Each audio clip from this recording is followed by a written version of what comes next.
should let me love you forever, forever. I wanna love you. Will you let me love you forever, forever and a day, day, day, day,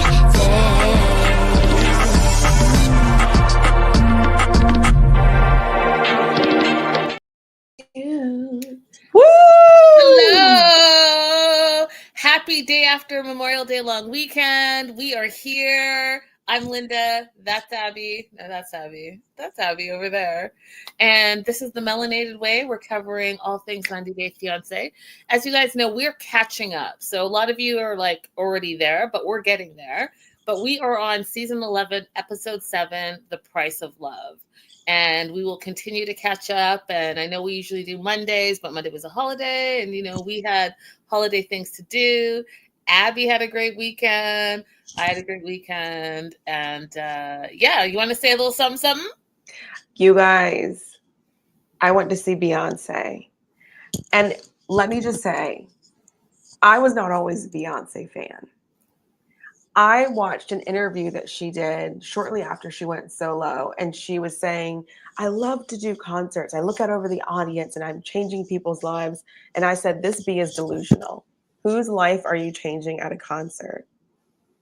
And then I went to my first concert because I was a Jay-Z fan. My first time seeing her was On the Run because I was a Jay-Z fan. And I came out of that concert a Beyonce fan. And I've been a Beyonce fan ever since. She changed my life at a concert. True story. I had been afraid to publish something that I wrote. A friend of mine was an editor for Ebony at the time. And she kept asking me, do you want to publish? Do you want to publish? And I kept saying no. And then after the concert, I was like, I'm ready. Let's publish. That's so beautiful. That's so beautiful. So, yeah, I feel great. I've been on a high. I'm not depressed yet. You know, some people get like the post-Beyonce depression because you don't have it to look forward to anymore. But I feel great. I'm rejuvenated. Had a good time at the concert. Had a good time visiting friends in New York. So I'm glad that we both had rejuvenating, wonderful girl time weekends. Yeah, it was fantastic. It was exactly what I needed. I definitely, for me, it was a reset. And just being around really beautiful, positive women that are supportive and funny and strong and beautiful, y'all, beautiful friends, and just a great time. So yeah. That being said, let's just jump right into it. Listen, yes. Shekinah and Sarper, like I told you guys, has really just done it for me. He is so funny. He's so funny and like kind of like humble, but not. And I'm just loving everything about him this season. So they're at their 85-day to wed situation.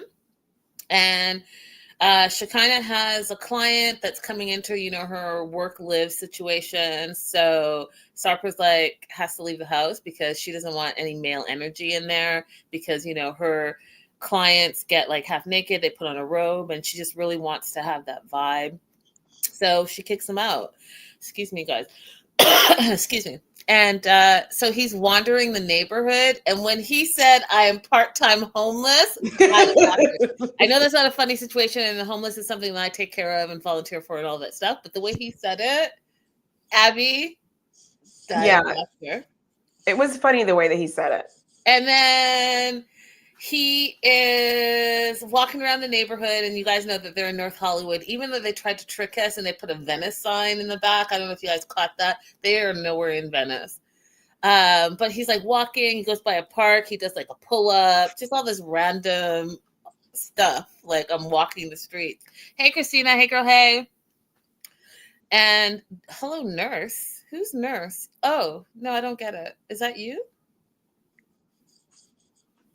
Oh, I thought it was an inside joke you guys had because Christina's been around for a while.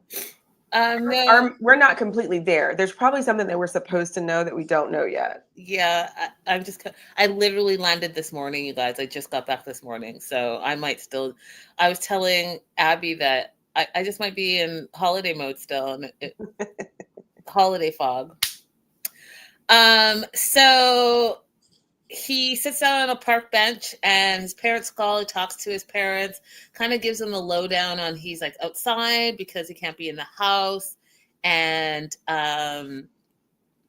part of Shekinah's issues with him is women, right? And the 90s reference. I still don't get it. I'm slow today, Christina. Sorry. um, do you know what she's talking about? Because I have no idea. I know what Animaniacs is. I don't. They're zany, they're crazy, they're totally. It's a cartoon. Oh. But I'm not 100.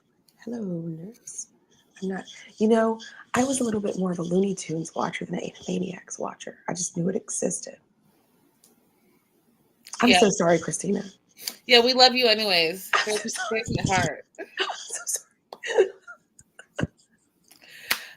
So he's talking to his parents. Sarper's talking to his parents, and he gives. And you know, one of the things that I'm so happy about is that I'm not the only one that is terrible with sayings or sayings that make no sense, but they make sense to you.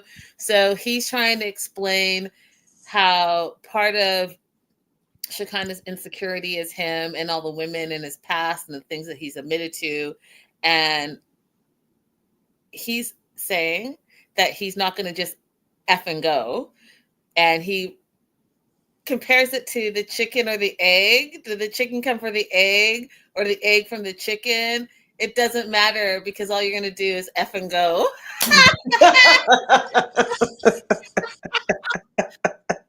Listen, y'all. That made perfect sense to me. I don't know why, but I am going to incorporate it into my sayings. It's a funny one. You can. Yeah, it's so ridiculous, but it just makes sense to me. So he goes on to tell his parents about not being able to cook. Hey, Ray Della. Hey, girl. Hey. Hey. Ray Della, I just want to tell you that your niece she's a G. She's like a girl's girl. And without telling you all the details, she went somewhere and sent me photos, and I was like, I have eyes everywhere. I'm not even in town, and I have eyes everywhere. And it made me so happy. So where am I? I'm like all over the place. I hope this makes Sarper, you just finished. You're going to incorporate one of his statements. I did. And then talks to his parents, tells you do know where. And listen, those photos, Ray Della, were like, she had her Zoom on. And I was like, thank you.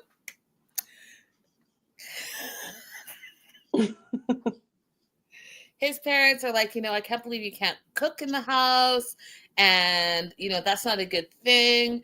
All the things. And meanwhile, like they flash over to Shekinah's client, Jessica.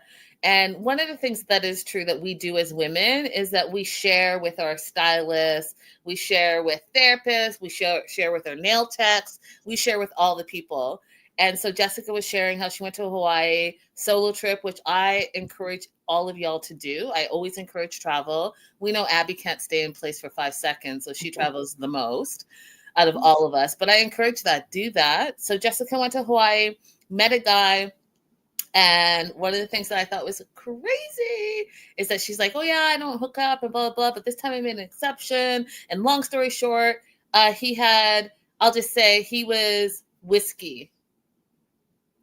And when she said that, again, died, because I feel like all of us have had or have been in that situation. If you haven't, you are a unicorn, because this is more prevalent than one knows. And it's something else that as women, we don't really talk about because, the male ego is very fragile. But the thing that I thought was hilarious is that she's not going to count it as a body count because she feels like nothing happened. That makes perfect sense to me. If you're somebody who's still counting, like that makes perfect sense. But eventually you'll graduate to be somebody who doesn't even bother counting anymore. And not because of like the number's so high, because it doesn't matter. I mean, It doesn't matter. so Just have take care fun, of live your yourself. life, y'all. Yeah. Live your life. Just But be I will safe. say this, I'm the worst when it comes to like things like that. Cause then I'm like, did I just waste my time? Because I'm already picky as it is. So like it was a poor choice. And then in my mind, I'm like racking my mind about all the things. But you know, you're only meeting people's representative. You don't know the mechanics of it all. Yeah, you don't know, but they know, but they'll sit there and act like they don't know. So annoying. Annoying. You know what's even more annoying? Like one time, this guy, you see yourself every day, you know how big you are, had the nerve to buy magnums. Listen, a man will lie to himself Like, the most. what? And then be offended when he's hit in the face with reality. Exactly. Let's be more introspective. We're going sideways quickly. Okay, sorry. Let me stop. Sarper talking to his mom, explaining how he can't even cook in the house. And the mom's like, that is not sustainable. It's not healthy to always eat out. And she can't understand, like, what do you mean you can't cook in your house? Which I also would not understand, right? Like, there's no way I'm eating out every single day. Like, that's just not, no. But a lot of people do that, you know? A lot of people just order in every day. They don't cook, period. Mm-hmm. I mean, there's a lot of people who live in really small apartments. And so that's what they choose to do. They Yeah. find it a little bit, especially if you're just one person and you refuse to eat leftovers. Some people just find that more economical. Yeah. Let us know. I'm curious, do you guys, how often do you eat out? Once a week, every single day, 7 days a week, 4 times a week? Let me know. And if you eat out, do you go and dine in a restaurant or do you order in? Mm-hmm. That is the question of the day. So the other thing we find out about Sarper is that he's realizing that there are a lot of rules and boundaries that he feels like he wasn't told ahead of time before he moved. So he is going to hold on to his place. He's telling his parents, don't rent it out. Hold on to it, take care of it, and let's see what the next 85 days look like, which is interesting again to me because Abby has also explained that the 85 days is not the time that you get to know each other. It's the 85 days is the time that you are planning your wedding. So yes, you can back out at any time. That's your adult prerogative. But at the same time, you would think that you already are engaged. You already said, yes, this is what I want to do. And now you're using that 85 days to kind of pick at, oh, maybe not, maybe not, maybe not. Well, what happened to the 3 years, the 2 years, the 1 year before? What were you Right. doing then? Right. Too many people use it as the trial period, but I'm not going to complain a lot about that because otherwise we wouldn't have a show. But it's not technically a trial period. It's just a planning period. Her logic was, I didn't want to tell him. She kind of said, I didn't want to tell him beforehand because I didn't want to overwhelm him because he was already leaving his family. But that takes his choice away from him. That takes his ability to make a decision about whether or not he wants to move away from him. So I don't appreciate when people do that. That and just give me all the information and let me make my own informed decision. If I'm not informed, I'm not making a proper decision. Is my voice going? Just a little bit. Just a little bit. There was a lot of laughing and talking this weekend. You guys got to excuse Linda. A lot of shenanigans. And if you follow me on my personal page on Instagram and I start posting stuff that you're like, oh my God. Y'all, I posted this photo that is so not normally like me. And the next morning I woke up and like my boss had seen it, coworkers had seen it. I was like, oh my God. Because you guys know I'm super private, right? And so like I'm not gonna tell you what it was because if you missed it, you missed it and I'll feel better. But I'm like, oh Linda, I was in the streets, y'all. Just say that. I was in the streets from Thursday to at least 8 a.m. this morning. So anything you see for the next little while, just side eye it and keep it pushing. And on that note, Sharper is shaving. They're getting ready to go and meet Shekinah's friends. And he has that little, I have one of those where you have like this little pesky hair over Mhm. here. And he's using it to like groom. And Shekinah gets all like bent out of shape over it because her stuff is her stuff and she doesn't want him to use her stuff, and she's talking about like makeup and vanity and all the things, but I'm like, you guys are equally yoked in that sense. Do you know what I mean? Like they match in that sense, don't you think, Abby? Mhm. So like those things are like 50 cents.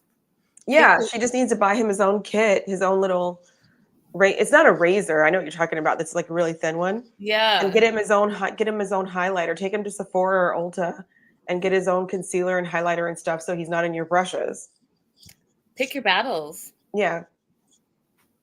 That's not something that I would think is a big deal. Now when they use your $90 conditioner and what's it called, shampoo, when they don't have a lot of hair, that drives me crazy. Like, what? Use your cheap, crazy, whatever, all 4-in-1. Like, use that. Back in the day when I used to keep Summer's Eve in the bathroom, I had a guy use it to bathe. Yeah, I was like, why wouldn't you read the bottle? My ex fiance used to use the shampoo and conditioner that I had to order, and it literally, you guys, it was so expensive. It was like $100 a pop, and he was like bald. It's not bald. I'm lying. That's a lie. He had very short hair, and he would like, you know, when you pour, not even like a dab, he would pour that thing and it would drive me crazy because why is this half empty? Because as a black girl, we don't have to wash our hair every day, and so No. I know the levels. Oh Okay. yeah, that would irritate. Was he conditioning his scalp too? Yes, girl. Yes. What are you conditioning? Because he liked the smell of it. No. Rude. So, anywho, buy him his own stuff, problem solved. Now, I want to know what your thoughts on Dan are. So, Dan dated Shekinah back in the day. They're still friends. And I believe that men and women can be friends. However, speaking from personal experience, I think that if you're friends with an ex and there's unresolved issues, meaning one person still has feelings for the other, you have to be careful with those type of relationships, especially if you are in an exclusive relationship with someone else. I Mhm. think that it's hard to maintain those type of friendships and your boundaries without crossing a boundary, because the person that still has feelings for you is somehow going to pursue that in some way, shape, or form, even if that means just putting a wrench in your healthy relationship that you are in right now. Correct. And I'm not saying that Shekinah and Sarper are the, poster board of healthy relationship, but what I will say is they've come a long way. That Mhm. being said, Dan and Shekinah are still friends. He still has feelings for her, and he's made that known. And when this was my favorite part of the episode, because you see how someone can be a frenemy. You see how someone can be a hater. You see how someone can take digs at you, but be smiling in your face. And all of those things are something that you have to pay attention to, because sometimes the knife in your back is not coming from the enemy that expresses that they're your enemy. It's coming from the person that's smiling in your face. Mhm. And to me, Dan was that person. The other thing before I move on with that group, so it was Josh, Shauna, Wendy, Dan, and Alexandra. They all had the same look. I was like, included Shekinah. They all, Botox face. is that what it is? Is Mhm. it just Botox? It's it's Botox face. You lose your ability to make micro expressions, and because so much of our communication is nonverbal, when you're faced with someone who has Botox face, it's very difficult to read how they're feeling, how they're receiving what you say, because there's so much Botox and filler. Oh, I thought they all went to the same plastic surgeon. It was because they all, even the guys, like their lips and their eyebrows. I was like, Hmm. Yeah.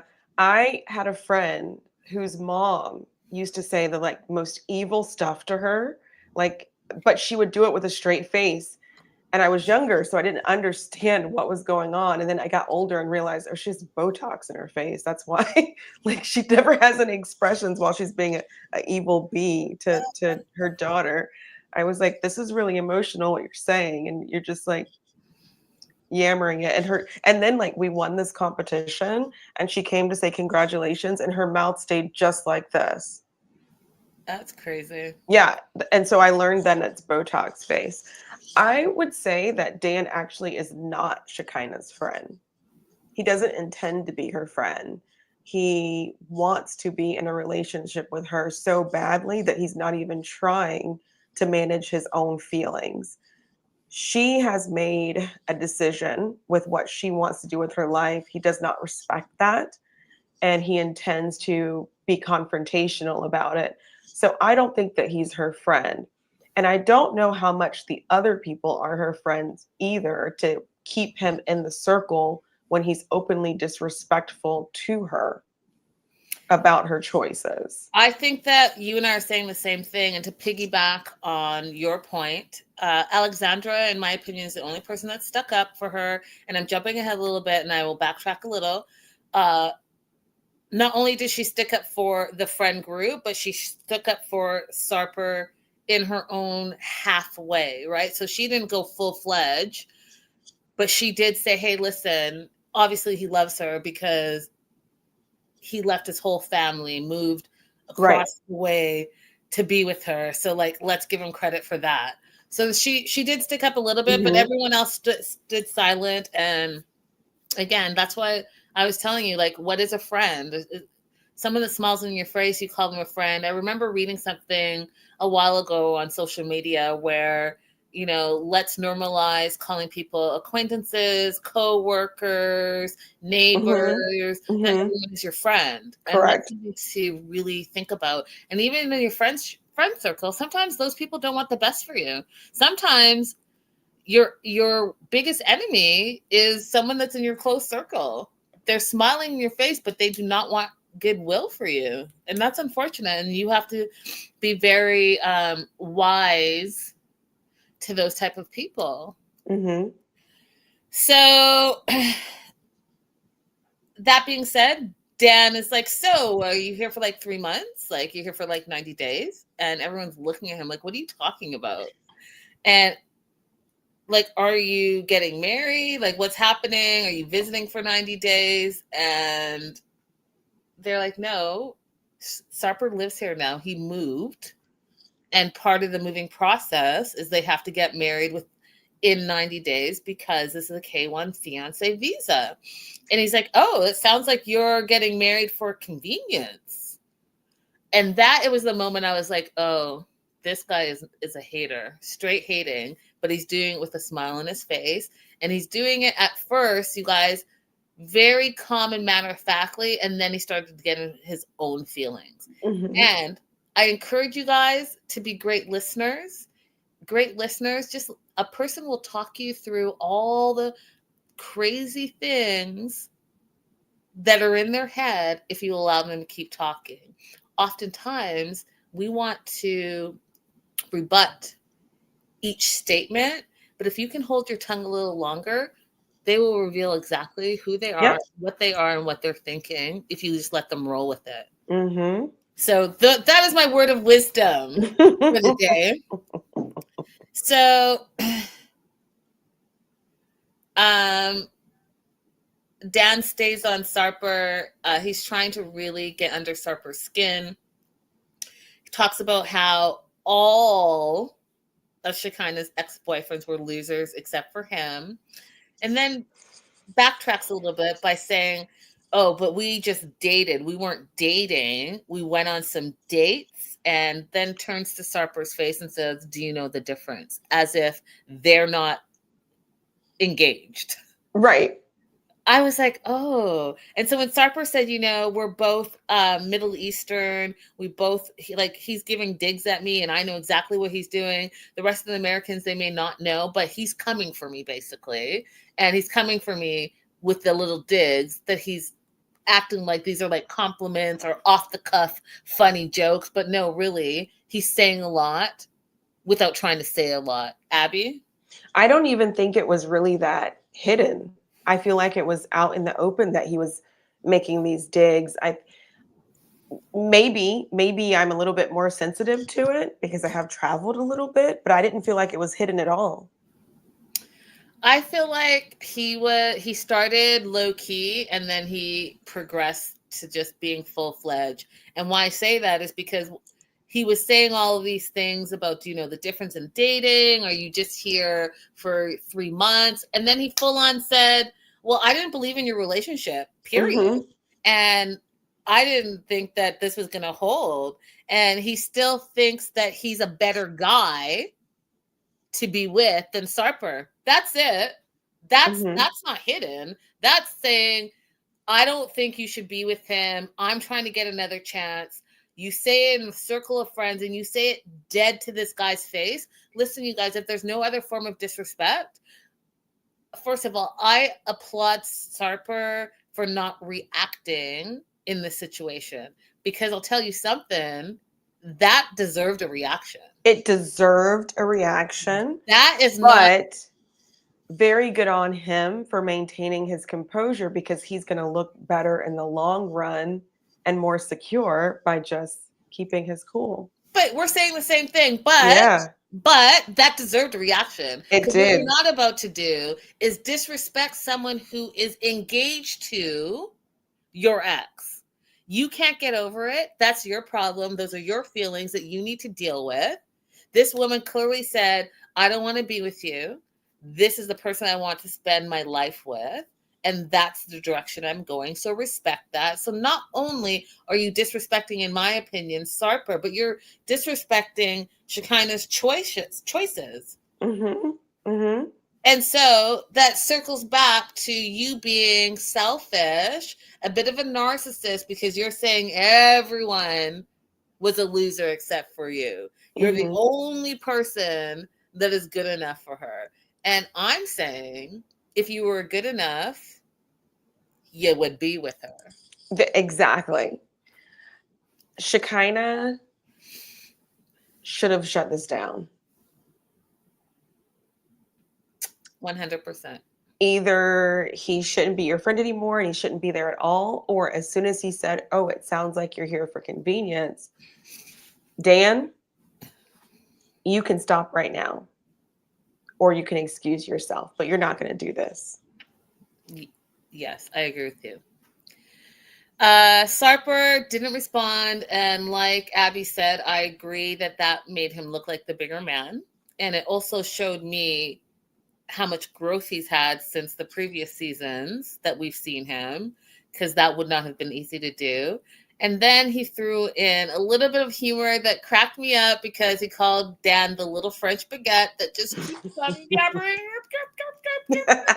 Died of laughter, because that's super funny. And if you've ever been to anywhere in France, they love baguettes, and to say you're the little French baguette is quite the dig, because there's nothing little about a baguette. So he continues to go on saying that he feels like he was the better man, and instead of Shekinah going back to Turkey all the time, that she should have been with him. And then again, Sarper brought some comedy in, kept his cool composure, and said, there are men that portray themselves as bad boys, and there are men that are actual bad boys. And again, he uses an analogy that makes no sense. And because I am that girl as well, I got it. And I was like, that makes perfect sense to me. So he said, there are men that are dog guys and there are cat guys. Y'all know how I feel about cats. He said Dan was a cat guy. I died of laughter, because yes, you are, Dan. You are a cat guy. And cats are bitches. And you're a bitch too. How? All right, then. I'm the only one that thought that was fantastic, clearly. Dan goes on to say, you better not want to have problems with me for sure. Don't break her heart. And, you're not Ken. You got to stop collecting Barbies. Starper says, well, no, she's my Barbie, which is basically saying, like, that's my ultimate prize. And no, Dan wasn't having it. And he was like, listen, I don't believe this. I don't believe a word you're saying. I don't believe you're good for her. And Sarper's like, well, you have no authority over this relationship. I thought it was a beautiful statement. And Dan goes on, well, you can't control my feelings. Well, no one's trying to control your feelings, Dan. You need to control your feelings, and you need to control the fact that you're saying all these things and you don't have a place to say any of the things because you're not in this relationship. You're the friend. And I use that term loosely because you're not acting like a friend. You're acting like a jealous ex-lover that cannot believe that your ex has moved on and is happy and healthy and thriving without you. Abby? He is currently in a one-sided relationship, and he should be embarrassed by that. 100%. Are you not embarrassed, Dan, that you are in this one-sided relationship? Facts. Moving on to Mark and Mina, Maria, and the whole family. Mark, before I get into it, what were your overall thoughts on this, Abby? Mark is a bitch.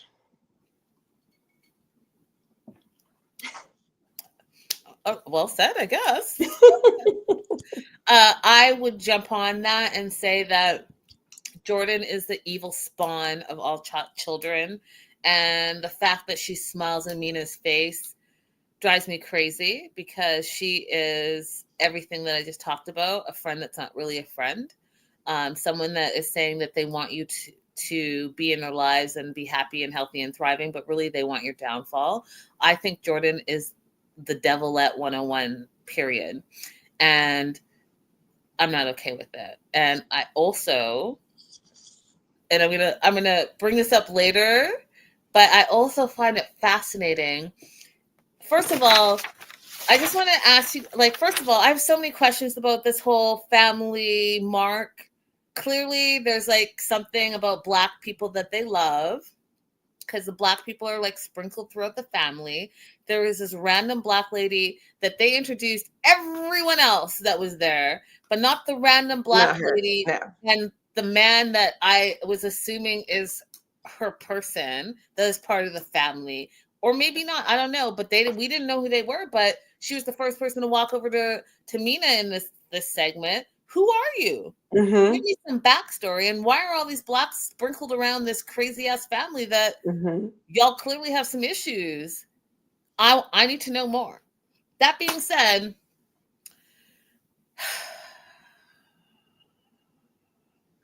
Mina needs a little bit of space.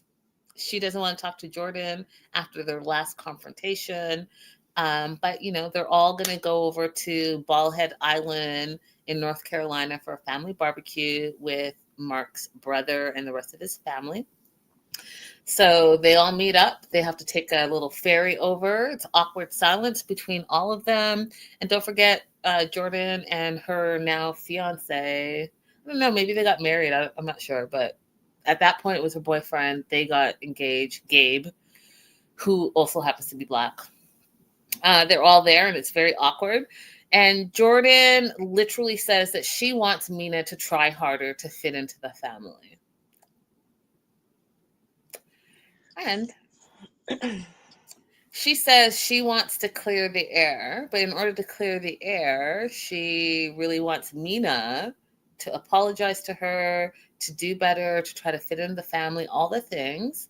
And I was disgusted because when are you going to take responsibility for making her feel unwelcome?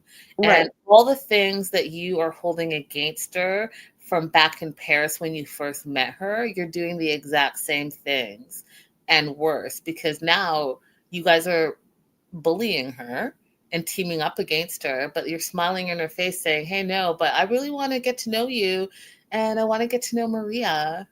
This is the first time you even mentioned Maria. First time. Kids have an honest sense of people.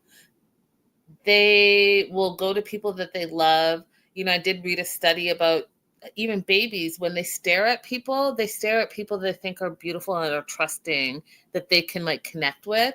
And children will tell you to your face, "Is that a pimple? Auntie, why is your tooth yellow? Auntie, what is that?" You know, like they will just, kids will, they're brutally honest. And so I thought it was interesting that when they're on this ferry and Jordan's like, "Let's clear the air and I want to spend more time with Maria and make things better." And she turns to hold Maria's hand. Maria literally didn't hold her hand and turned her head. That says a lot, because that child, A, she doesn't know you, and B, she doesn't think that she can trust you. Right. Because normally kids are like, "Yes, come on, give me all the attention." Right.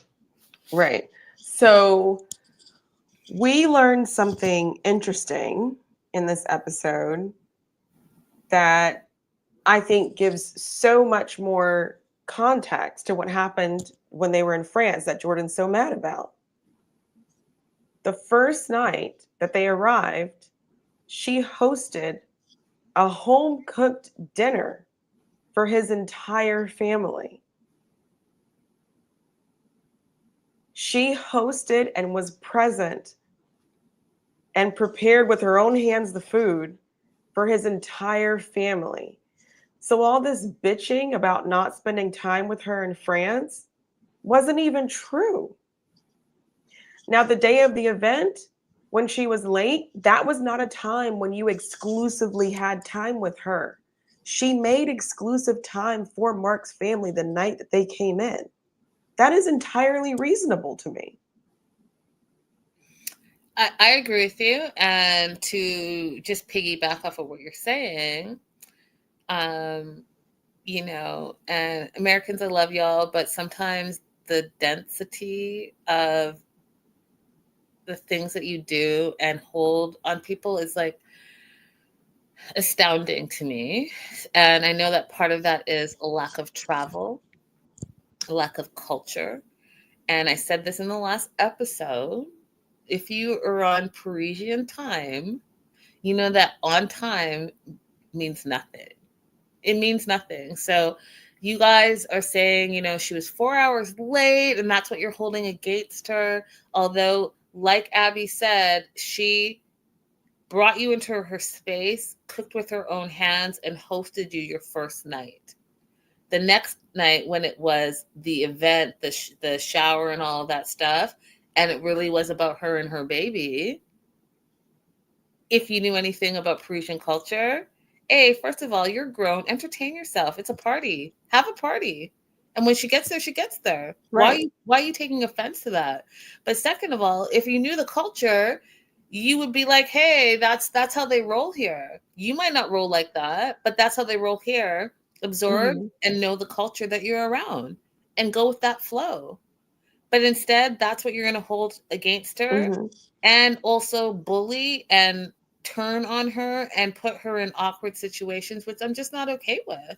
She's barely there for a week and you guys are doing all of this and she's trying to get to know you. How are you making her feel welcome? And I say that because, again, Jordan says that she needs Mina to try harder. And I need you guys to keep that in the back of your heads, because how is Jordan trying harder when, although Mina says, "Oh, you know, I think it's honorable and nice that she's trying to make the peace, but is it real?" That statement, period, was her inner beauty warning her that don't let your guard down. We all have that inner voice, and oftentimes we disregard it. And I encourage you guys not to disregard it, because it's protecting you. So they get to the house, they get to the island, and Jordan has taken off with Gabe. So you already know her intentions were bad, because you all could have fit on the same golf cart and arrived together. But no, you guys went ahead. And Mina's gut was like, "Why did she go so quickly?" Well, she went quickly because she wants to talk to the family first before they get there. And that's exactly what happened.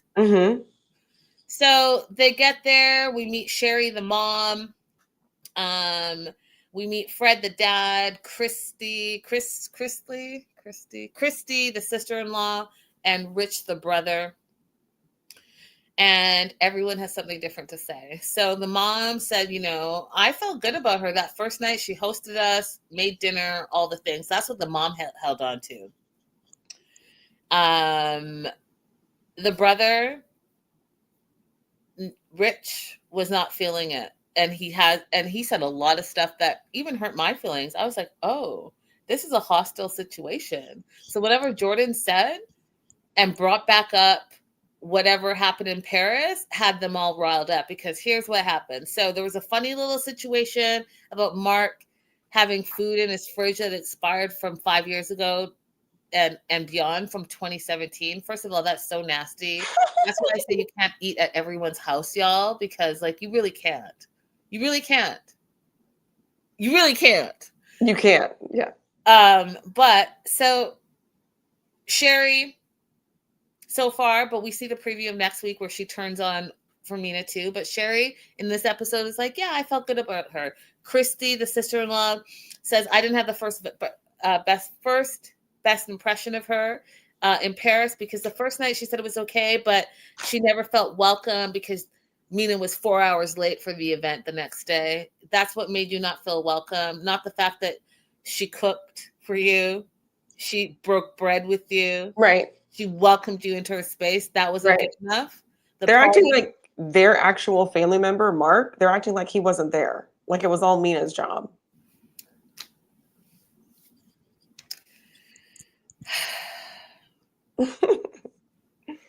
Rich and Mark, brother and brother, are talking.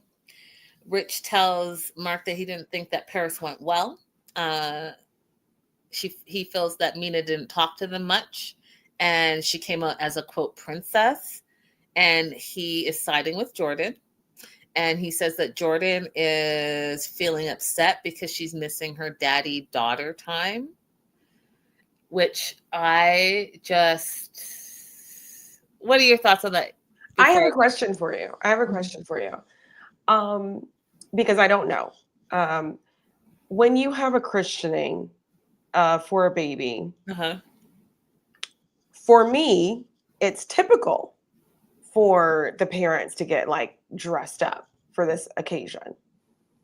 And I would think something was wrong if my friend was having a christening for their baby and they walked out and they weren't dressed up.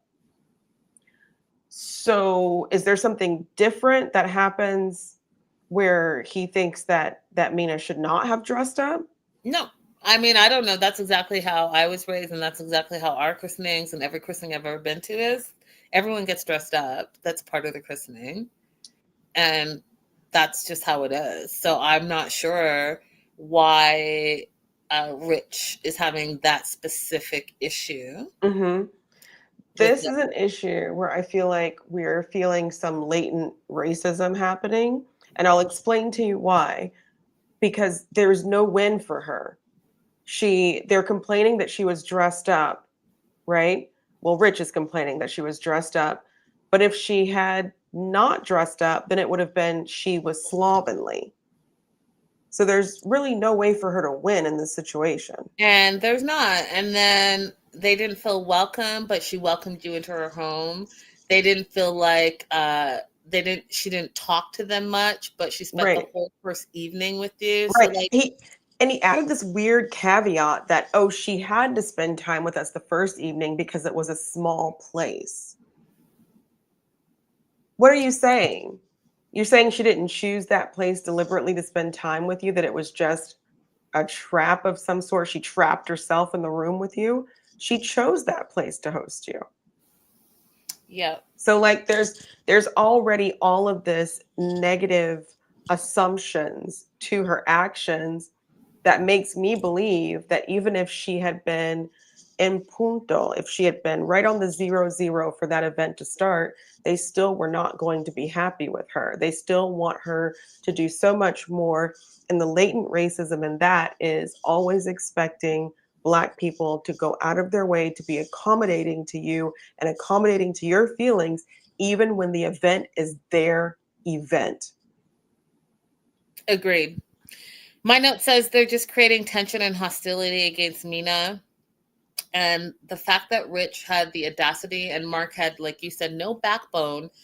Listen, when Rich said, we booked a refundable ticket for the wedding just in case, that should have been the end of all the things. You should have left that barbecue. You should have gone to your fiance and said, you know what? I love you despite all the things that my family is doing to you. Whatever you need, whatever you want to feel supported, I'm there for you. The fact that Mark didn't say anything but said, oh, I didn't know that you realized you guys all felt this way and that my whole family is doubting it. Your family is doubting because, in my opinion, Jordan set them off. In my opinion, there's some underlying hostility and racism and ignorance in the family that no one's addressing. And instead, you're flipping all of that insecurity as hatred towards Mina. And I just am not okay with that. I'm just not okay with that. Not okay with it either. And I wonder when people are in these situations, because of the work that I do, when you're an immigrant coming into the United States, I don't know if you even pick up on some of these subtleties of what people are saying to you or insinuating about you. So I don't even know if Mina knows how dangerous of a situation she's in. She certainly feels unwelcome, but does she know how dangerous the situation is for the future? For example, if her and Mark are not together, would she know that this is a dangerous situation for Maria to be in alone? It's a great question. And not just that, also geographically, it's not like she can get away. They took a ferry over. So, Get Out, that movie is Get Out. So are you there? Oh, you timed out a minute. You're back. Okay. Oh, sorry. I do think that Mark cares about her, but this is, some of the limitations that you hit when you're in a relationship that is cross-cultural, cross-racial, is if you haven't done the work beforehand, then you run into these kind of problems. So here's a family that hasn't done any of their decolonization, any of their anti-Blackness work, but they're inviting these random Black people into the family and then subjecting them to harm because of it. Mm-hmm. Which leads into what I said earlier. I really do want to know who the other Black woman was, because Jordan then brings up the prenup in front of everybody. First of all, Jordan, it's none of your effing business. It's not, and incredibly rude. Incredibly none of your business. Incredibly inappropriate. None of your business. Inappropriate. Wrong timing. And then the fact that you put Mina, who's barely been there a week, on the spot in front of the entire family that she's only seeing for a second time. You knew exactly what you were doing. That's mean girl behavior. That's bullying behavior. That is devilette behavior. And I'm just not okay with it. Yeah. So she brings up the prenup. Mark, instead of saying, hey, you're my child, you're not my ex-wife, that's none of your business, says, yes, we're going to do it. Which was surprising to Mina because they really had not secured any type of answer. But he said, we're going to do it before the wedding. And then the mom, who I thought was on her side, said, oh, that's good, because if not, you'll get nailed. So even if they had had a conversation about prenups beforehand and Mina had agreed to sign one, because at this point, we don't even know what Mina gave up. She could be independently wealthy. We don't know. I said that last week. It still would not be an appropriate conversation for the entire family to be having in front of her. And it just goes to show that when Jordan tried to tap her on the shoulder and say, I don't want things to be awkward, let's clear the air, she didn't mean it at all. Yep. Because why would you bring up something like this, which is completely going to throw her off balance, even if they had said previously, yes, we're going to do a prenup, even if they had ironed out exactly what the agreement was. It was not there's no reason for her to bring that up in front of everybody. I agree with you. I agree with you. It's called something. I can't think of it. I was going to call it like a shock bait or whatever. But you know, when you like set someone up and you think you're being set up for success, but really they're going to throw in the curveball to knock you off your feet. It's called something. Can't remember, but that's what she was doing. She was like, hey, yeah, it's great. We're going to be great. Let's just let bygones be bygones and start afresh. And I want to get to know you and I want to get to know my sister. She didn't want any of that. No. You signed in the I feel prenup like or what? she was trying to bully her dad in front of her grandmother. That's what she was doing. And also make Mina the bad guy, Mm-hmm. the villain of the story, when really she's the villain. Jordan is And a villain, the period. only, I mean, I think that what Mina did was fine. She stood up for herself. I think the only other thing that she would have been able to say in that moment is, you know, okay, if that's how you feel, if you want to iron everything out beforehand in front of everybody, let's talk about how we're going to do custody if we split up as well. Mm. Let's Yeah. go. You want to talk about everything? Let's talk about everything. You can buy me a ticket to go back to France tomorrow. That part. Moving on to Greg and Joan and Lucille. They have 80 days to get married. Greg is a messy person because Greg is an adult baby and he is used to his mom picking up for him. And he even said it. Joan comes into the room. She doesn't understand why all his clothes on the floor. Like, can't you just pick up yourself? You are a grown ass 35-year-old. And he literally says he's used to his mom nagging and picking up after him. So now you want your fiance to also pick up after you as if she was your secondary mom, which I spoke about in earlier episodes. I am not impressed by that at all. But he then goes on to say that, you know, he's used to his mom cleaning up after him. And again, you're a big grown ass baby. And his fiance, who's 26, is trying to have a conversation with him. And to me, this is a red flag. I'm all about gaming, but have a job, have your own place, have stood on your own feet. So you have time to sit in front of the computer and game in your mama's house, in your childhood bedroom, but you don't have time for a job. You don't have time for job hunting. You better be on your computer, on like LinkedIn, Indeed, whatever else, looking for a job and not gaming, because you have a full-on fiance here. You have a dowry. You have a wedding. You have a apartment at the very least to find, but you don't want to have that conversation, but instead you want to turn to your fiance and say, can I get back to gaming? Sir. I had such high hopes for Greg because he did seem to have a good personality. It's still there a little bit, but it's being so completely overridden by his inability to function as an adult. Listen, I do not doubt that Greg is loving, like Joan says, that he has a beautiful heart, like Joan says, like you said, great personality, that Abby says. What I'm saying is great personality, loving heart does not pay the bills. It doesn't. This is a really good example of love simply is not enough. Love is not enough, y'all. He's 35, and I'll tell you this all day long. 35 is closer to the 40 than it is to 20. You're living up in your mama's house. You ain't got no job. Your job is you want to be a baker and have a bakery, and you think that when you're baking with no gloves on, and you put that shit in Tupperware and walk around your neighborhood, that that's a job. I'm here to inform you that that's not a job, and sometimes you need tough love, and I'm giving you tough love. This is not it. This is not it. This, if I was a life coach and was your life coach, would say, hey, you know what? This is not the look. So go ahead and turn off your gaming because A, you're not even a gamer.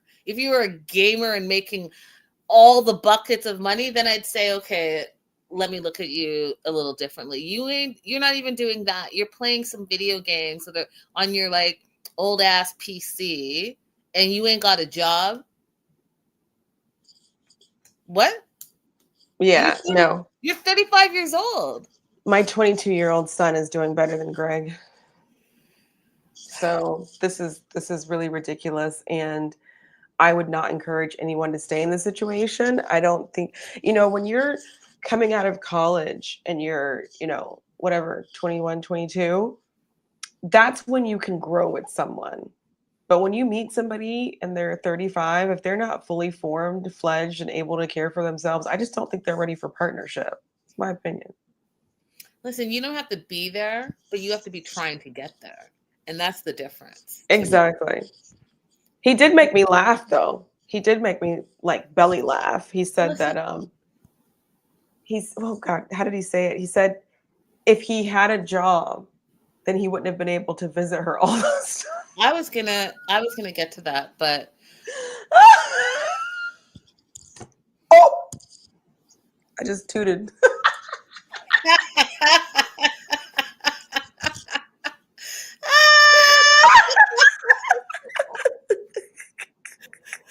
oh, so good. Oh gosh, that made me laugh so hard. I'm like, did he just say what I think he said? Yeah, he said, "You're lucky that I was unemployed and had no ambition or any type of worry. I was able to come and visit you as much as I could because I didn't have any adult responsibilities, and that's the only reason we are engaged today." Idiot. Please, if you are overseas watching that, please do not let any American tell you that being unemployed is a reasonable thing. It is not reasonable here to be unemployed unless you have some generational wealth going on. But even you see our people who've been on the show who actually are well off, they still had jobs. Okay.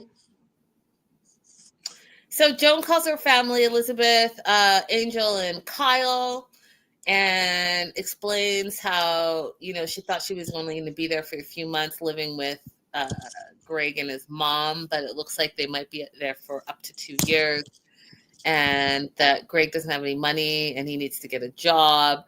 And the family basically says everything that I'm saying, that's not okay. It's just not okay. Like, does he work? He needs to work. He needs to get a job. And were you surprised that they didn't immediately say, come home? I was a little surprised by that because Africans definitely will say, get out. Yeah, I was really surprised, especially because it's a white man. Because what were your ancestors doing while the rest of the white people were looting? Why are you poor? While all the rest of the white people were stealing land and power and putting money in offshore accounts and cashing in their insurance for their enslaved population, what were your ancestors doing? Why you got a little rinky-dink house?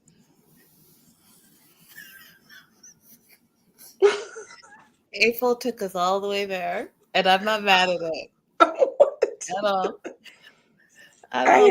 Whenever I meet a white man and I'm doing better than him, I'm like, Jesus Christ.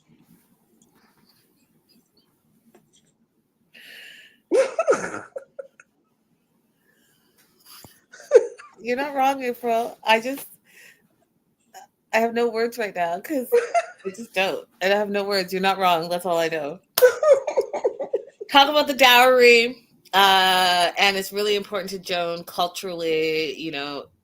It's disrespectful to her family, her culture, and her father's last wishes, she says, if he doesn't do this dowry.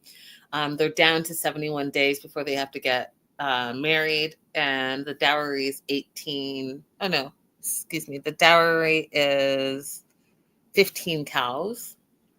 We'll get to that in a minute. But in the meantime, I didn't know that Joan and Greg and Lucille were living on a pseudo farm. I didn't know they had 18 chickens in their backyard and that they get fresh eggs from those chickens all the time. Did you? I vaguely remembered her saying something to him early on that when she was going to make breakfast for him to go get the eggs. Yeah. Listen, I love that. Live off the land, y'all. Live off the land. But it was so funny because Joan's like, when can we eat one? And Greg looked over at her like, what? What are the chickens? And she's like, yeah, like Estelle or Tony. Died of laughter. Died of laughter. Because that's funny. Lucille comes out. She makes the announcement that she's going to work and asks them to like take care of the garden. And that's part of the issue is the mom's always around. And even during the pandemic, Greg felt that living in the house all the time with his mom, he needed his mom to do something, even though she is the landowner and he is the bum that lives there scot-free. He had his mom go get a food delivery job. And so that's what she still does. And because she went and did that, they now have a little bit of alone time. So they're going to go get jiggy with it. And I just was like,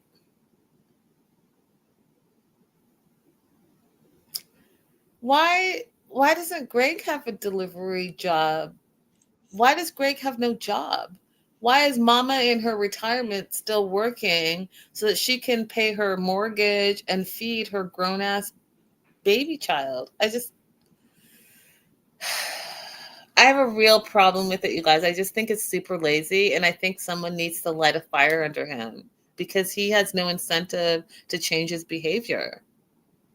No, he doesn't. And his justifications for not working indicate to me that he doesn't have the ability to change his perspective, unfortunately. That's I it. have lost hope in his ability to thrive.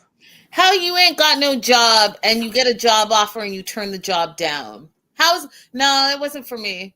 Well, what Yeah. is it for you?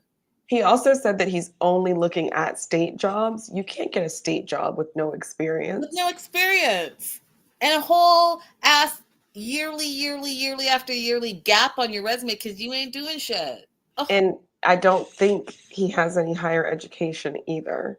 I could be wrong about that, but I don't remember him saying that. You're so not wrong. He's not working with a whole lot. It doesn't make sense for him to be looking for a state job. Just get a job. Start there. You know what? It's easier to find another job when you have a current job. It is. So just go ahead and waddle down to the McDonald's. Waddle down to the McDonald's.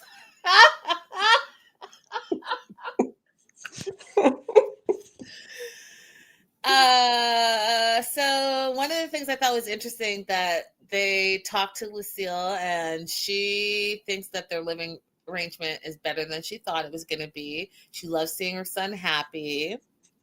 And again, she goes off to work. They have some alone time. They have some intimacy. And there was something in there that I'm not even sure if I can say it on YouTube, but the joke was so raunchy. And then Joan's face, when she was like, was my face. I said, did he just say, let's just say, when the mom said, take care of the garden, and then he's watering the plants. There was a whole joke in there, you guys, that I was like, what time is it? Look, it made daytime TV. I think you could say it. Can I say it? I think you can say it. It's uncomfortable, but I think you can say it. All right. If I get banned, you start sending the checks to me directly. I'm not saying it, but basically he's watering and, then he's like, well, didn't I already water you? And her face was like, did he just say that to me out loud? Right. I was like, did he just say that? What? Then Joan flips it, and this is where I thought it was funny because, men are so basic. They're so basic, you guys, basic. So Joan took the appropriate time to say, when is this going to change? I can't see myself living here for the next 2 years. You need to get a job. And he says, yes, I need to get a job. But you know why, you guys? It's because he just got jiggy with it. That's how basic it is. You throw a little something, something, boom. Have your request? Oh, yeah. Now, will they follow through? It has to be immediate, because if it's tomorrow, then that immediate gratification has already left their brain. But she knew what she was doing. She planted the seed, and now Mr. 35-year-old no job ever. I'm kidding. I'm sure he's had a job sometime, but he hasn't had a job in a long time. Is ready to get a job, Abby. My question to you, Abby, is did his mom, so I'm doing a lot of talking about him not working, and he hasn't worked in a long time. I don't believe that he has passed high school education. He lives at home, and I'm not sure what his skill set is. Like, maybe he has blue collar skills. That, you guys, don't sleep on the mechanics and the all the technicians and the air conditioning guys. Those fools make a shitload of money. They're the new millionaires because no one's doing it and it's hard to find. So don't sleep on those fools. That being said, Abby, how can he sponsor Joan when he doesn't have a job and she has yet to get her green card because they're not married yet? So he's going to have to take care of her until she's able to work legally in the United States. So did his mom have to co-sign on the K-1 visa? And what does that look like? So his mom would have had to be a joint sponsor. So she would have had to sign off to be responsible for if Joan ended up using any public services. And she would have had to provide her last 3 years of taxes to be a joint sponsor as well. Now, if you, as an immigrant, are being engaged to someone and they tell you that they have to use someone as a joint sponsor, I want you to truly reconsider that marriage, because the requirements, the financial requirements for sponsorship are very low. So if someone needs a joint sponsor in order to bring you to the United States, I want you to reconsider the financial position that you believe that person to be in. Because if they can't clear $13,000 a year, that's just one bottom line. It's different depending on which state you live in and how many people are in your house. But let's just say if they can't clear $13,000 a year, do you really want to be financially entangled with that person? Amen. Amen. Listen to the immigration attorney, y'all. That right there, golden nugget that you got for free. So Joan tells Greg that she's going to go back to Uganda if he doesn't get a job. She can't stay and rely on someone who's unstable. She then talks about the dowry, which is 15 cows, 1.5 million shillings, which is roughly $200 US. So times 15 is roughly $3,000 US that he has to come up with. And he's like, how is anyone going to afford that? And she's like, well, people afford it all the time. You just can't afford it because you ain't got no job. And then this is where the red flags came up for me. And I was like, she should just pack and go. Well, is it fair to me that this is all on me? I have to pay a dowry. I have to pay for a wedding. I have to pay for the ring. I have to pay for a dress. Sir. Yeah, it is fair because it's what you agreed to. Sir. Listen, I right now am on my best behavior because I feel like I've already gone on a couple of tangents. Don't make me go off. For you to ask that question to me is just a pure red flag, because your laziness and your sense of you brought her here. You proposed to her. So for your manly duties, all you got to do is get a job. And like Abby, the attorney said, you couldn't even sponsor her by yourself. Do you want your mom to marry your fiance and take care of your fiance? And you. I think now that really was his plan, that he thought she would be okay to stay with his mom, and that's what they would continue to do. Because otherwise, why hasn't he put some other kind of plan in motion? Yeah. There was something that he did in the very beginning of the show, like repairing appliances or doing some kind of informal plumbing. What was it? Yeah, he was the handyman plumber. Yeah. So he could Um, just get a certification in plumbing or air condition or whatever it was that he was doing, but he hasn't even done that. Like there's absolutely no plan that has been put in place, and he's got all the time in the world to do it.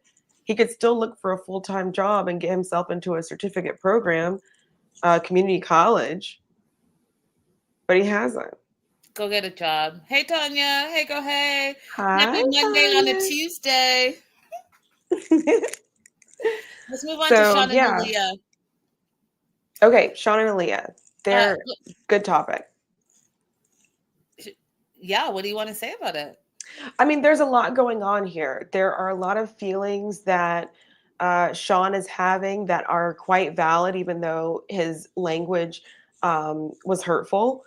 And there are a lot of feelings that Aaliyah is having that are very useful. But I'm glad that we got to see that there is actually some care there, because I was worried for a while, like, did Aaliyah just make a blank trip to the US? Or is there still some care and concern here for her? So I'm glad that we got to see a little bit of that. But let's talk through some of the feelings that Sean is having. Fair. Hey, Michelle. Hey, girl. Hey. Hey, Michelle. That being said, I do really, I'm impressed by both sides. I'm impressed by both sides in their communication, in their needs and wants. I do think what was brought to my attention specifically is when you change the dynamics of a relationship, does your partner have the right to feel some type of way about it? And my conclusion is yes. Mhm. And as long as you guys continue to communicate your true feelings, that's how you either work through it or you work apart. But the fact that these two have been able to continue to move forward and communicate, I thought that this was an important lesson for, not only lesson, but reminder for all of us. So they go to Hamburger Mary's, which is a big deal in LA. It's like a spot that a lot of people go to, and they're meeting up with Angela, one of Sean's friends, and they are at drag bingo. And if you've never been to drag bingo, you should go. It's a lot of fun. And the jokes are raunchy jokes, and they're hilarious, and it's a good time. And the bingo is the bingoing. The O69 is all the O69s in the thing. It's a whole mess, and I love it. But Angela, the first thing Angela says, it's too loud in here. Can we go outside? Okay, let's go outside, Angela. Mind you, it's Aaliyah's first day in LA. Angela's like, how has it been? How are you loving LA? And Aaliyah's like, I've been here for 24 hours. So that's my answer. And Angela's like, oh, you must feel a lot of pressure to have to get married in 90 days. And, to Abby's point, to my point, to all the points, yes, it's 90 days to get married, but it should not be 90 days to get to know your partner, because you've been with your partner and you've come to the point where you want your partner to be your life partner, and you have proposed to them. So that question or that statement by Angela was a little concerning to me, and a little concerning to Aaliyah, because Aaliyah's like, hey, my concern is that Sean hasn't told his friends and family about me, and now I'm just starting to get to know them, and that's why you guys are having crazy questions like, do you feel pressured to get married in 90 days? Well, no, we've known each other and been dating for 3 years. Yes, a lot of it's all been long distance, but it's not like I just met him. Mm-hmm. But because Sean has not introduced Aaliyah or talked about Aaliyah in that sense, because he talked a lot about Douglas, and we're getting to that, here we are. Mm-hmm. So Angela explains that Sean talked a lot about Douglas, and that's what she knows. And Angela continued to use the name Douglas, and that was hurtful to Aaliyah. And it was hurtful for her because Angela continued to use that name, and to Aaliyah, that is her dead name. Mm-hmm. And there was like a whole segment. They did a whole flashback where Douglas is no longer, Aaliyah is the person. And so she's taking a lot of offense to what Angela is saying and how Angela keeps using Douglas instead of Aaliyah and Mm-hmm. referring back to that relationship. Now, there are a couple of things I do want to say here. One, I think that Angela could have asked more questions and she could have been a little bit more sensitive. But I also know that she's coming from a place of not knowing. And I've been in that place, and Abby has informed me. I've also done my own research. But I do understand, because if you're not around it, then there can be a little bit of ignorance. I do think Aaliyah could have spoken up for herself and explained to her why that was being hurtful, because I don't know if Angela knew that she was being hurtful, because she's speaking only from what she knows. So Mm-hmm. maybe she doesn't know what the dead name is. Maybe she doesn't know the importance of that when you're transitioning. Abby, what are your thoughts on that? Yeah, Angela was not offered an opportunity to change her behavior. So if you don't offer people an opportunity to change behavior, then I don't know if it's right to have any kind of resentment against them for what they're doing. In Aaliyah's defense, you've just arrived, probably still jet lagged, and you're looking at your partner for support, and there's none coming. So it was just a bad situation. For my read on it is it was just a bad situation for everybody, because we don't know if one correction, if one saying that name had been, oh, could you say Aaliyah instead? We don't know if she would have immediately flipped or if she would have offered some resistance, but there was no opportunity for it. Yes. Yes. Right. Yes. So, and then, you know, Sean, I think, so Tanya said I would also blame Sean for not correcting friends. I think there's sometimes a misunderstanding in relationships, even like mine. For those of you who are new here, my son is transgender. There's a misunderstanding that you have been informed that someone is transgender and suddenly you know all the rules, and you don't. Even if it's somebody that you love, you don't know all of the rules. And you also don't know that what applies to one person may not apply to the next person. So you may be in a situation where somebody doesn't care about their dead name being used to refer to pre-transition activities or events. So you don't know that you're doing something wrong. So there has to be the opportunity for correction. And in that moment, Aaliyah had the information and didn't share it. And that's not me saying it's Aaliyah's fault, because Sean or Angela could have also said, hey, how do you want me? I'm talking about something that happened beforehand.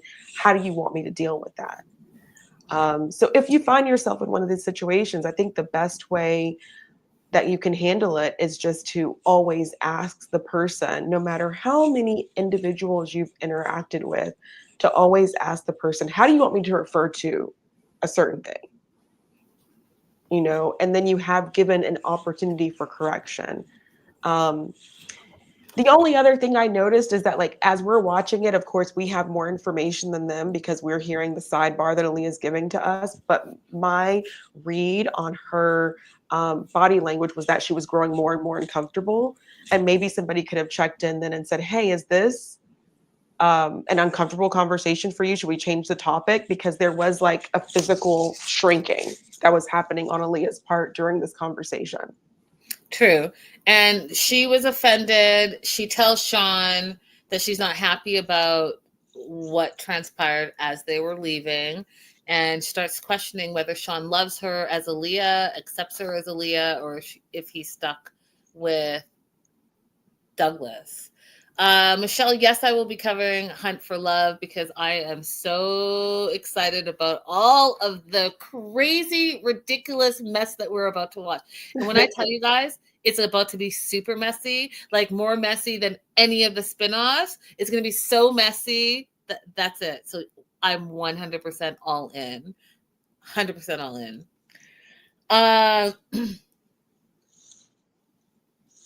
So Aaliyah explains she's upset after the luncheon or meetup. They go home, they sleep it off a little bit. It's the next day. They're getting ready to go shopping, and Aaliyah is taking her time getting ready. Sean is already ready, waiting. And then apparently Sean had, and this is just a sidebar because I didn't see it, but had a rip in his shorts. Did you see the rip, Abby? Yes. You did? Yes. Oh, I didn't see it. I was It's like, not where's big. It's just, it was a little hole. That's why I think he was just like, whatever, I don't care. I'm still going. I didn't see it. So I was like, okay, whatever. Let's roll out. They roll out, they go shopping, and they start to communicate because Sean sees that Aaliyah is still upset from the night before. Aaliyah explains that she doesn't want anyone to use her dead name. And Sean has a little bit of reaction to that, says, how do we talk about our full relationship, the full picture, if I cannot refer to Douglas?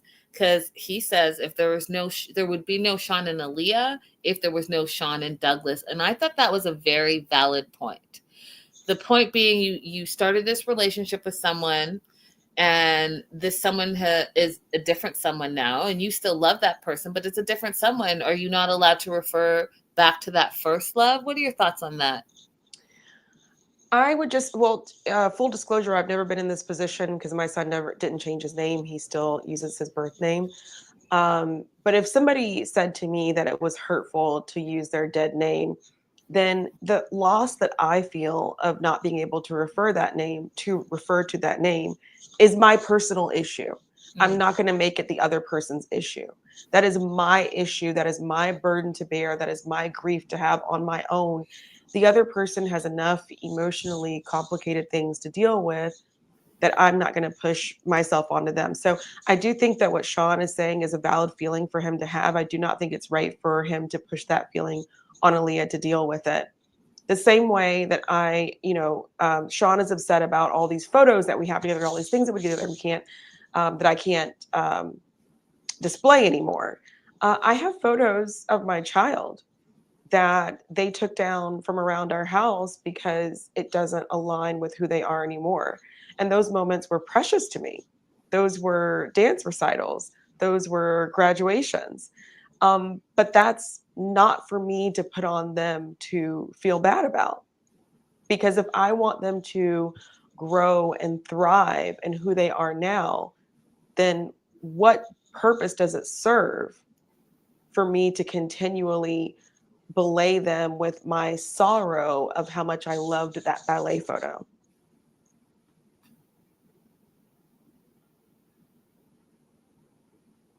How does that help them thrive in the future?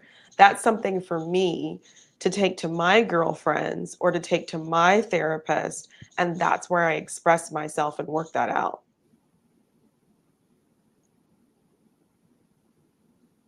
Okay. Okay. I feel differently, I think, a little bit, but I'm going to sit on it for a minute. I think that I will say this, I think everyone's feelings are equally valid. And I think that it's important to acknowledge that no one person's feelings should be above and beyond anyone else's. I think just as you said that those are your feelings and you need to work through them, the other person, it should be their feelings and they need to work through their thing. And then mutually you come together to an agreement that it makes both people feel comfortable and both parties feel heard and supported and loved. Now, granted, I've not been in this specific situation, but I do think it doesn't negate from my overall stance. And my overall stance is everyone's feelings are important, and no one should have to like shrink their feelings in order for someone else to thrive. I think everyone should be able to thrive. That being said, I will circle back on this topic after I digest what Abby just said. Yeah, just think about it. I will. Um, 1,000 pieces. If it is, this is a good thing to talk about. Do you share a home? I said yes, because if it's displayed in your home, it's your space for memories. Yes, it's my home. Yes, it's my space for memories. But I would like to have a child who chooses to spend time with me and chooses to visit me when I do get into my older age. And I don't think that constantly reminding them of things that they don't want to be reminded of is the way to foster that relationship.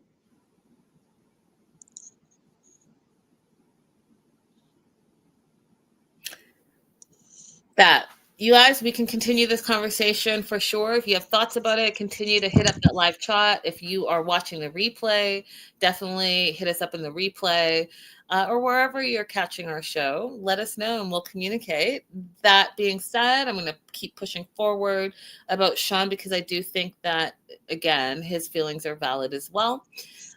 So Sean talked about mourning Douglas, but he's had some time to think about it and loves the inner light of both Aaliyah and Douglas.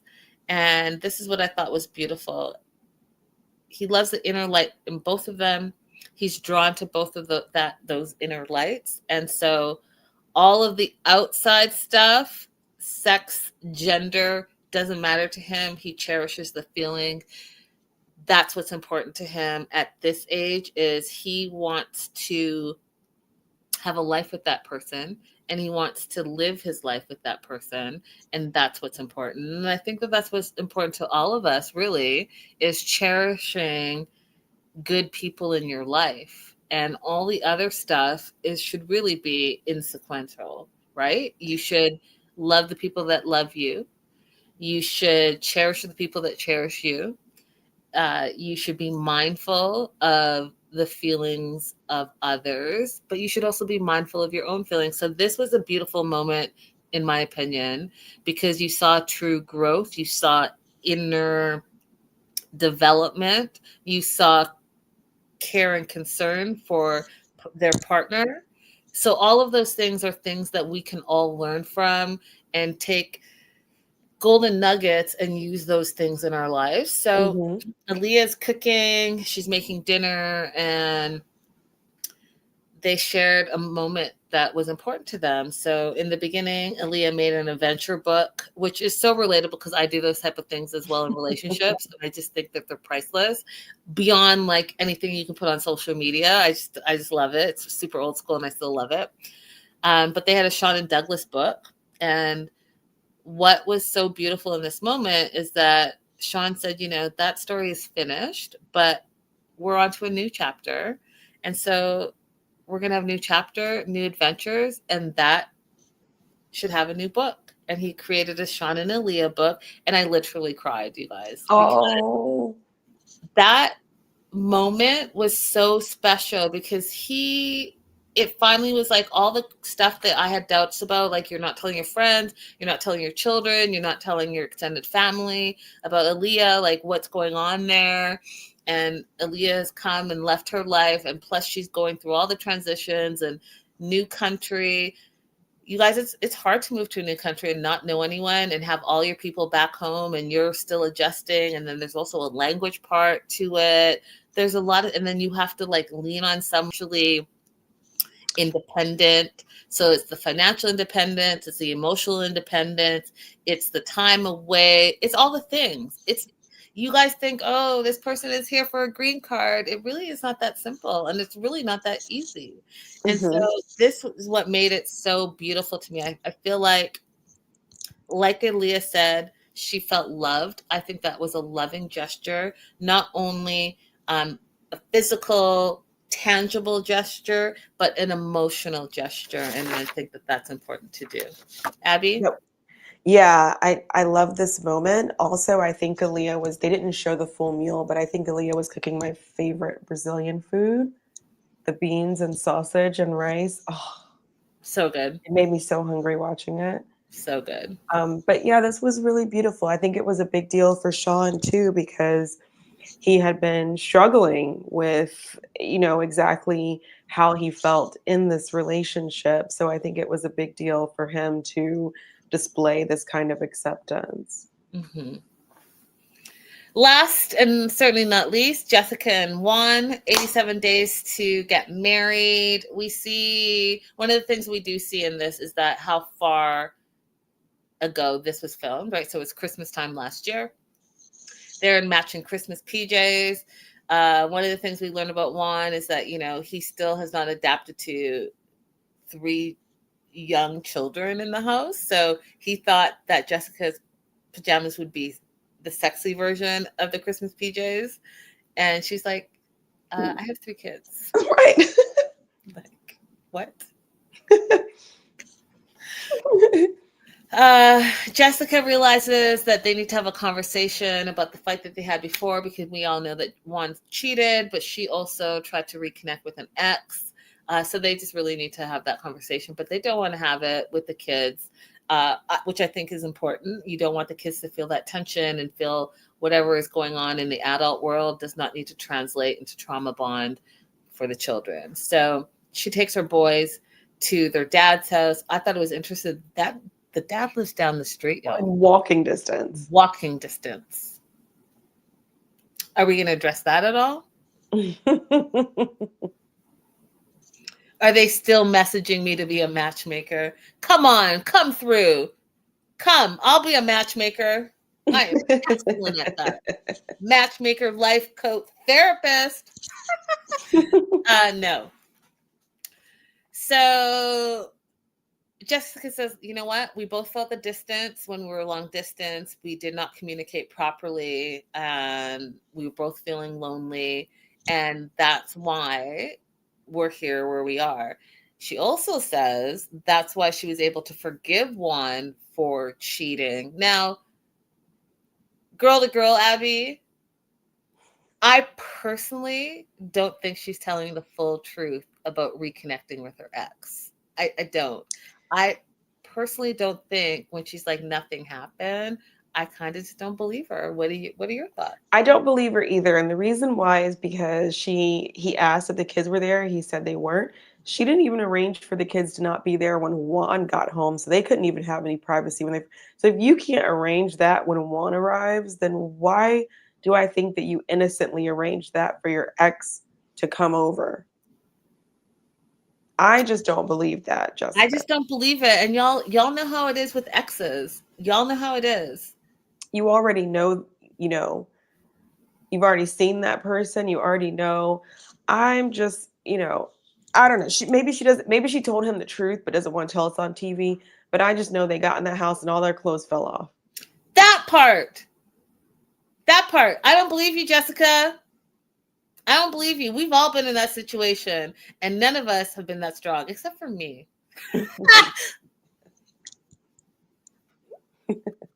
Not me, guys. Let me tell you guys, I am so proud of myself. The debauchery that I was up to this week, but kept my boundaries. Listen, it's a new level. So yeah, let me know what you think. Do you think Jessica went above and beyond, or do you think that, she just said, hey, let's sit here and watch Netflix and chill and just continue to chill? They did not chill. They did not chill. Right? 1,000 pieces. I don't believe Jessica either. And Michelle, yes. Everyone always used to ask me to match them up with someone all the time. You were a great moderator, and I appreciate your help with all of that. Jessica goes on to ask Juan, do you want all of this normal life? Do you want the 3.5 kids, picket fence lifestyle? It's not going to be the cruise ship. It's not going to be the parties. It's not going to be the day parties. It's not going to be the drinking and all the things. It's not going to be all the shenanigans. Do you want this? And he says, I'm ready for this life, I guess. That did not instill any type of confidence in me at all. No. At all. Because you know what he did say? What he really wants is to be around his son. Mm-hmm. He didn't really say that he wants this, quote, normal life. He didn't say he wants this normal life with you. He didn't say that he loves you above and beyond all else unconditionally, that he wants to be exclusive for you. What he did say is, I guess I'm ready, but I definitely want to be with my son. Yeah, that's not inspiring.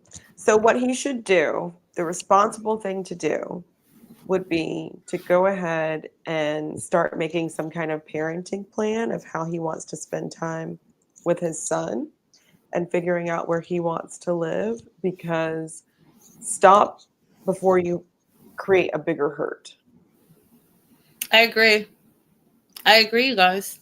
But this is a limitation that exists with immigration, because in a different world he would be able to stay in the United States and stay with his son. But in the world that we are currently inhabiting, unfortunately, unless he gets married and she does the K application, there might not be anything else that he qualifies for that would allow him to remain in the United States. Mm-hmm. And so a lot of times people go ahead with the marriage, even though the relationship is pretty clear it's not going to work out. Sometimes, even though the relationship is abusive, because otherwise they're going to risk separation from their children, which is proof of what I've said multiple times. Anchor babies do not exist. It is a lie. It is propaganda. Please don't fall for it. There's no such thing as anchor babies. Because if there was, he could say, I'm not marrying you and I'm just going to stay here and be with my baby, but he can't. He can't. And listen to Abby, y'all. Listen to Abby. You guys, that's our show. We love you. Thank you so much for joining us today. Thank you, live chat, for all of the great comments. We are catching up. We will be caught up shortly because we're rolling. Rolling. Don't forget to like and subscribe, and we'll see you guys next time. Bye bye.